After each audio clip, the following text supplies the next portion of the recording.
Family, welcome back to the Royal Sussex Squad, the home where truth lives, where dignity is defended, and where the people's Prince and Princess Harry and Meghan are celebrated for the compassion and leadership the British media simply can't stand. If you're new here, buckle up. Today's story is emotional, powerful, and a reminder of why Prince Harry is one of the most influential humanitarian figures of our generation. And before we dive deep, take just a second to hit that subscribe button, turn on notifications, and remember, this platform is powered by you, the community.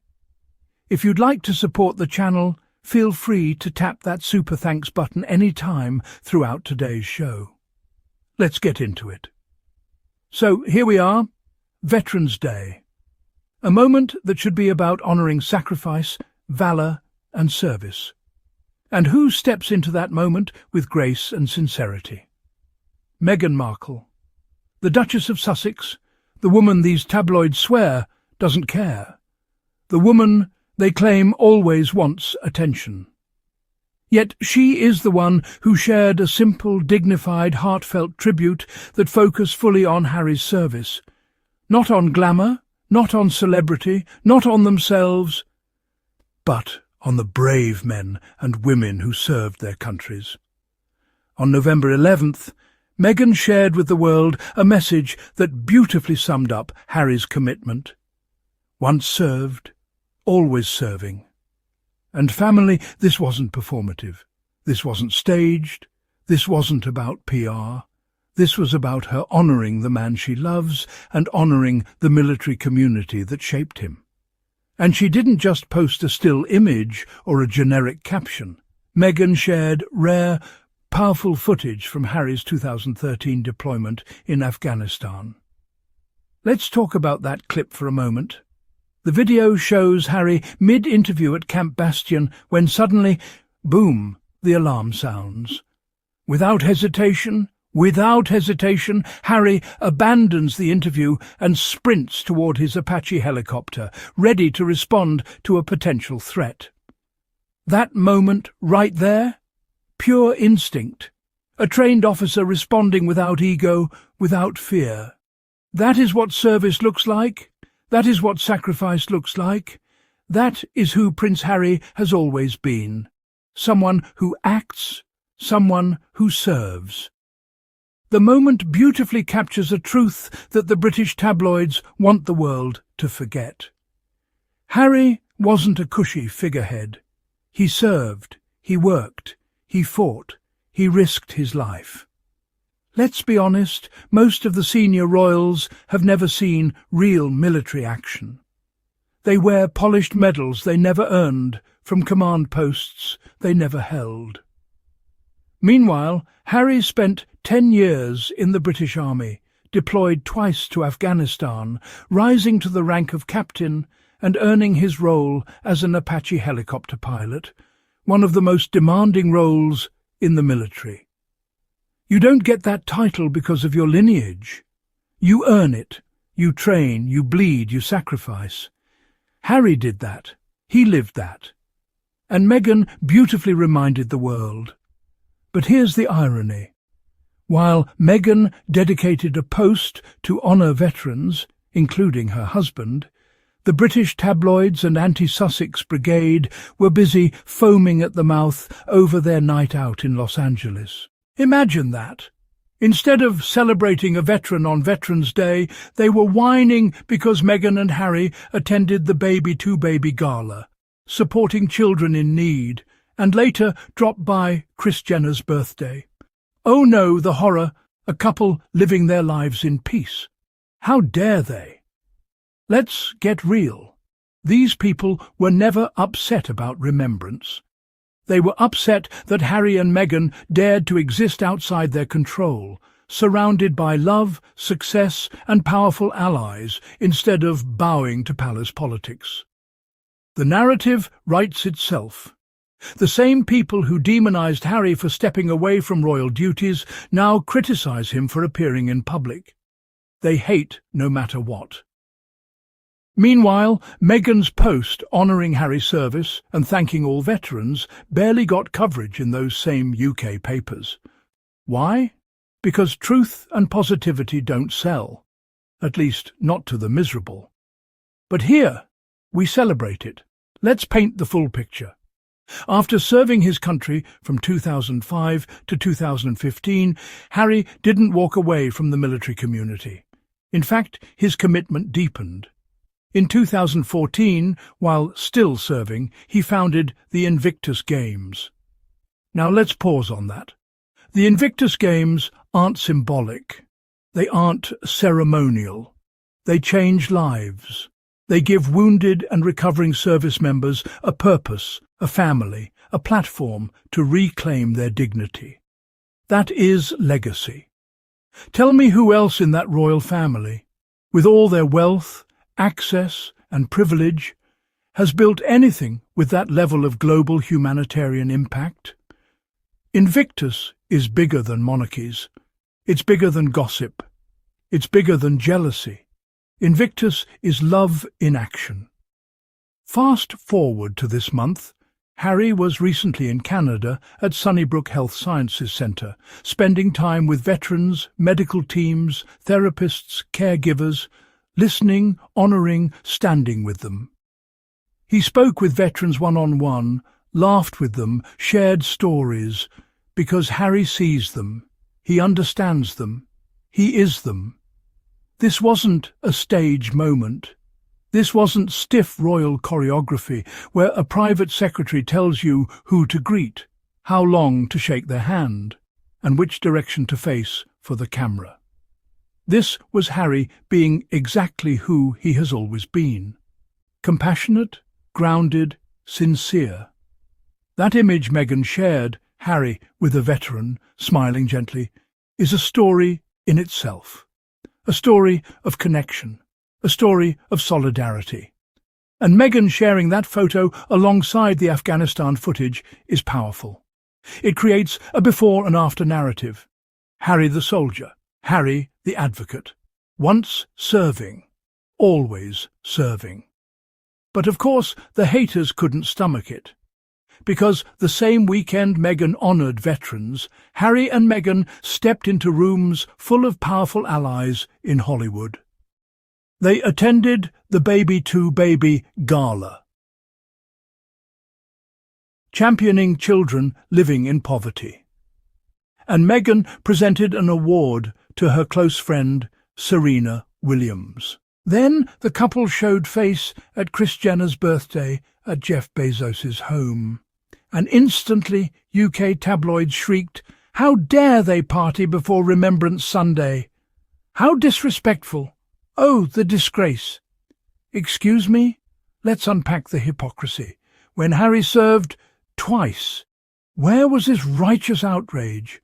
When Meghan, as a working royal, supported veterans, visited survivors, wrote patron messages, boosted causes, where was the praise? Oh, right. The British press called her too political, too outspoken, too American, too everything. They never wanted sincerity. They wanted control. Look, Harry and Meghan wearing red poppies and supporting their charities and honouring veterans should be applauded. But because they're not kneeling before Kensington Palace's PR machine, it's somehow wrong. Let's also call out something critical. Remembrance Sunday is a British observance. Harry and Meghan live in the United States, where Veterans Day is the national commemoration, where they honoured veterans on that day. Their participation wasn't disrespectful. It was appropriate to where they reside. Meanwhile, in London, King Charles, Queen Camilla, William and Kate attended the Festival of Remembrance. Good. They should. Everyone remembers in their own space. But here's what the haters don't want to acknowledge. Harry continues to mark remembrance every year, regardless of where he is. Every single year. That's devotion. That's consistency. Let's not forget, The media criticised Harry in 2020 for privately laying flowers at a cemetery in LA. Think about that madness. A veteran lays flowers to honour the fallen, and the tabloids attacked him. That's how unhinged this obsession has become. They don't care about respect, they care about narrative, and their narrative is simple. If Harry and Meghan do it, it must be wrong. Yet what did Meghan do this year? She honoured veterans on Veterans Day. She honoured her husband's service. She reminded the world of who he truly is, a man of courage, loyalty and humility. And she wrote it simply, gracefully. Thank you to all who served, sacrificed and continue to serve, honouring you on Veterans Day and every day. Compare that dignity to the screaming headlines trying to demonize a couple for stepping out one evening. The desperation is embarrassing. But family, here's the deeper layer. The British media is losing control of the narrative, and nothing terrifies them more than that. For years they told the world that Harry was fragile, unfocused, lost, that Meghan was manipulative, irrelevant, disliked. Yet what do we see? Meghan at the centre of networks of power, grace, success. And Harry, beloved by veterans worldwide, building global institutions, influencing mental health, humanitarian leadership, and most importantly, thriving with a woman who loves him. They can't stand that. They can't stand that Harry's legacy is now global, not confined within palace walls. They can't stand that he's celebrated outside the UK. They can't stand that Meghan's voice resonates louder than their smear campaigns. They can't stand that together Harry and Meghan are bigger than the system that tried to crush them. And that is why they twisted a simple outing into a scandal, while ignoring the profound tribute Meghan posted. The truth doesn't fit their agenda. So we tell it. This Veterans Day tribute is more than a post. It is a reclamation. It reminds the world that Harry is a soldier, not a figurehead. A man who served his country with courage, not from a palace balcony, but from a helicopter cockpit in a war zone. It reminds us that service doesn't end when you turn in your uniform. Service begins with purpose, and purpose is what Harry has never let go of. Invictus, Archewell, Sunnybrook, community, veterans, healing, global impact. Not one of those achievements required a palace. Not one needed a crown. Harry shines because service is who he is, not who he's required to pretend to be.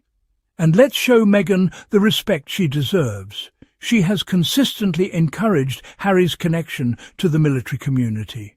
She supports veterans organisations, she attends events, she amplifies causes, she listens, she shows empathy, and she stands behind Harry beside him, never in front, letting his service speak for itself. That is partnership. That is love. She didn't post to make herself the centre. She made Harry, and all veterans, the focus. Meanwhile, those who spent the weekend criticising Harry and Meghan did nothing to highlight the struggles of veterans. Homelessness, PTSD, disability, suicide, mental health. They didn't share helplines, they didn't amplify charities, they didn't donate, they didn't volunteer, they complained. That's all. But we see the truth. We always have. And that's why the Royal Sussex Squad is here, to tell the stories the palace PR machine once buried. Harry served. Harry continues to serve. Meghan honoured that service. The haters dishonoured themselves. There is dignity in truth. And the truth is this: service is a choice. Harry keeps choosing service. Meghan keeps choosing service. And that is why their impact will outlive the smear campaigns. Family, if you appreciate what Harry and Meghan continue to embody, dignity, kindness, leadership, Take a moment right now, tap that like button, hit subscribe, and share this video. And if you'd like to keep this platform going strong, you can always support the channel with super thanks. The Royal Sussex Squad is powered by you. So, as we close, let's reflect on Harry's words. Once served, always serving. He continues that promise today, not because of obligation, but because service is in his soul. And Meghan, with love, courage and grace, made sure the world remembered it. Thank you for watching. Thank you for supporting. Thank you for standing with truth. Until next time, stay kind, stay informed, and stay royal. Sussex Royal.